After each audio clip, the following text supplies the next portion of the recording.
Hello, hello, loyal viewer. Today we are going to be predicting UFC 319, and as per usual, this is a disclaimer to say these predictions are being made a full week. Oh wait, actually, a lot longer than a week. A while before the main fights actually are locked in. So I don't know if someone missed weight or if someone rescheduled. I don't care. I'm just gonna give the prediction right now.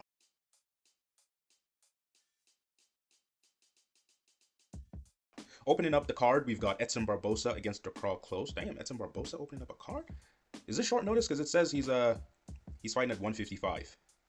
He's also 39, so that should tell you all you need to know. I love me some Edson Barbosa, but Unk season's over, buddy. He's gonna get probably beat by Drakkar Close because Drakkar is decent.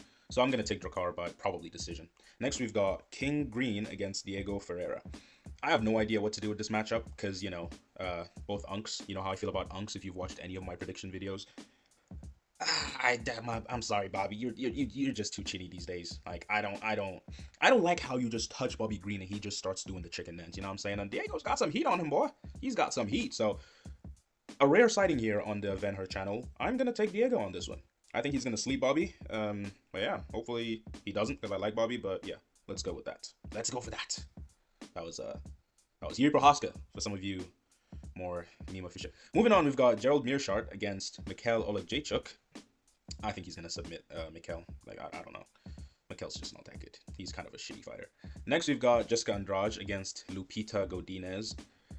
Dude, Jessica's 33, bro. That is insane. I could have sworn she was at least 36. Damn. She's been in the game for a while. Respect, respect. She seems to be going down to strawweight, and her debut is Lupi Godinez. I don't know how I feel about that. She's also 5'1". Holy shit. God damn. I didn't know how small this chick's got. All right. Yeah, I'm going to go with Lupi on this one. She's actually not that good herself. Didn't she get smoked by, what was her name? Mackenzie. You lost to Mackenzie Dern. That is tough, bro.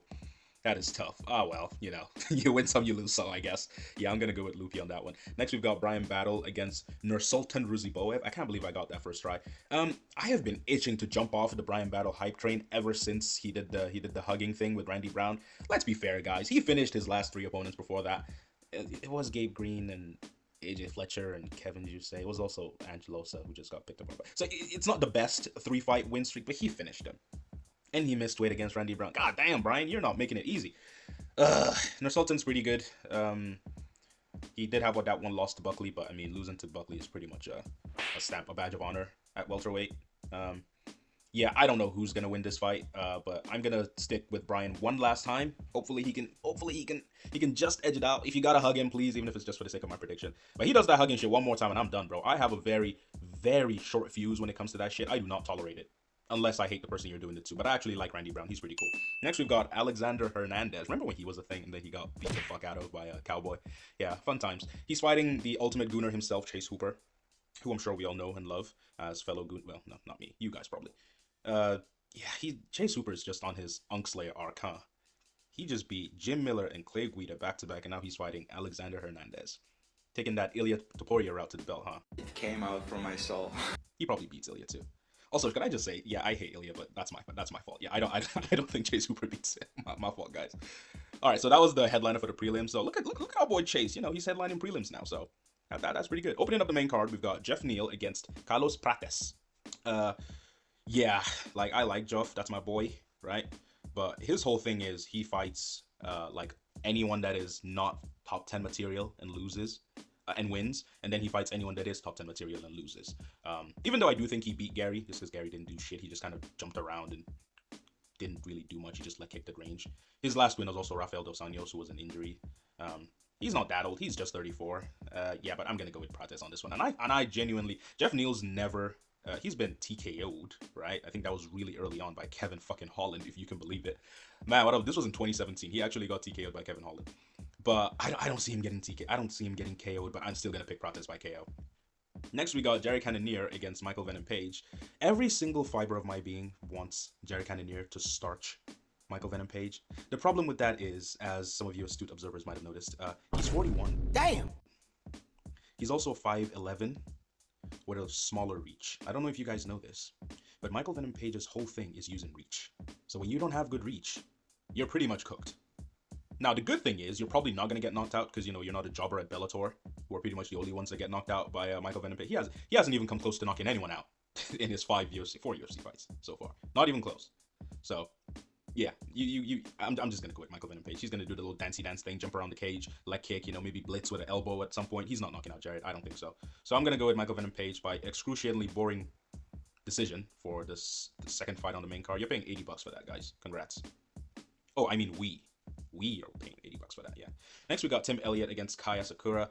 I'm not gonna lie to y'all. I don't know jack about Tim Elliott. I know he's an unk. And also he's been in the game for quite a bit. I can't even see like the odds, but this Asakura is about to be like a minus 650,000 favorite. Tim Elliott, bro, pack it up, buddy. This is probably just the fight to like fight out his contract. He's probably done. Yeah. All right, fair enough. Yeah, I'm gonna say Asakura by like brutal KO. I say he knees him in the face. He doesn't actually get knocked out that much. He does get choked out a lot, but not knocked out. I don't know how I feel about that because I don't think Kai has the best gas. Who cares? Whatever. Kaya Sakura by knockout. Next we got Lerone Murphy against Aaron Pico. Yeah, I'm gonna go Lerone Murphy probably. He's got that style, that pitter patter. Oh shit, hold on. Oh yeah, three rounds. It's 3 rounds. He's coming in on short notice, but he's got that really nice pitter patter. I'm not really gonna engage Michael Venom Page-ish style, but also he doesn't really have any power. So I'm gonna say he kind of fights on the outside, picks apart Aaron. I just don't have any faith or stock in these Bellator guys.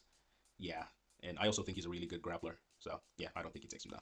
And then finally, to the main event that I'm sure all of you are actually here for, because who's here to see Aaron Pico? Dricus du Plessis against Khamzat Chimaev. Okay, now there's 2 ways this is going to go down, right? You're either going to have Dricus du Plessis somehow, and I say somehow because I'm not even sure if Dricus knows how he's going to do this, but you're going to have Dricus du Plessis somehow survive the first few rounds, and then you're going to have Khamzat towards, at the beginning, maul him in the first round. That part's probably going to happen. But what happens afterwards? That's where this fight gets interesting. There's no technical analysis of what DDP does. So I can't give you guys like an expert opinion because that's what I did for all the other fights. I kind of gave you guys the technical matchups, how one person's striking style, how the southpaw is going to do against the orthodox. Is he southpaw? I don't actually know. I can't do that with these guys, one of 2 things is going to happen. One of them is going to goofy goober his way to a win, or the other one's going to choke him out by, actually being good. My money's on Khamzat just because, I mean, guys, it's the 14-0 undefeated Russian guy that just choked out the long-term division gatekeeper in like under a round. I'm sorry. I like Dricus actually. I've started to like him, and I don't much like Khamzat. But what are we doing here? Like, what are we doing here? We're betting on goofy goober activity to win fights. Like, it worked. Don't get me wrong. It worked on a lot of people. I'm just not so sure it's gonna work on Khamzat. In fact, I can guarantee you it's not gonna work on Khamzat. So. Best of luck to both guys. I don't really care who wins because, yeah. The UFC's been not my favorite thing these days, guys, as you can imagine. That's why I haven't posted in, 2 months? It has been 2 months, but you get the idea. So I don't actually care who wins this fight. The only fight I want to see is Paddy Pimblett against Tom Aspinall. Thank you for watching. Have a good day.